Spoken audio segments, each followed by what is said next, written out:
Sir, ബഹുമാനപ്പെട്ട മന്ത്രി പറഞ്ഞ ഒരു കാര്യത്തിൽ പൊളിറ്റിക്കലായിട്ടുള്ള ഒന്ന് രണ്ട് കാര്യം പറഞ്ഞു. എനിക്ക് മറുപടി പറയണം. ഞങ്ങൾ പോയി ആശാ വർക്കർമാരുടെ സമരത്തിൽ BJP-ക്കാരുമായി ഒരുമിച്ച് സമരം നടത്തി. ഞങ്ങളും BJP-യുമായി ഒരുമിച്ചല്ല സമരം. ഞങ്ങൾ അവിടെ നടത്തുന്ന സമരം ന്യായമായ സമരം, ഏത് സംഘടനയാണെങ്കിലും ന്യായമായ സമരമാണ്, നീതിക്ക് വേണ്ടിയിട്ടുള്ള സമരമാണ് എന്ന് ഞങ്ങൾക്ക് ബോധ്യപ്പെട്ടതുകൊണ്ട് ഐക്യ ജനാധിപത്യ മുന്നണി ആ സമരത്തിന് പിന്തുണ പ്രഖ്യാപിച്ചു.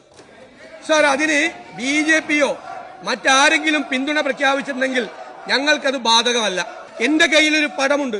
ഈ വിഴിഞ്ഞത്ത് ലത്തീൻ രൂപത സമരം നടത്തിയപ്പോൾ ആ സമരത്തിനെതിരായിട്ട് BJP ജില്ലാ പ്രസിഡന്റ് VV രാജേഷും CPM ജില്ലാ സെക്രട്ടറി ആനാവൂർ നാഗപ്പനും സെക്രട്ടേറിയറ്റിന്റെ മുന്നിൽ ഒരുമിച്ച് നിന്ന് സമരം നടത്തിയതിന്റെ പടമാണ്. സാർ, ആറന്മുള വിമാനത്താവള വിരുദ്ധ സമരം നേതൃത്വം കൊടുത്തത് കുമ്മനം രാജശേഖരനും MA ബേബിയുമായിരുന്നു.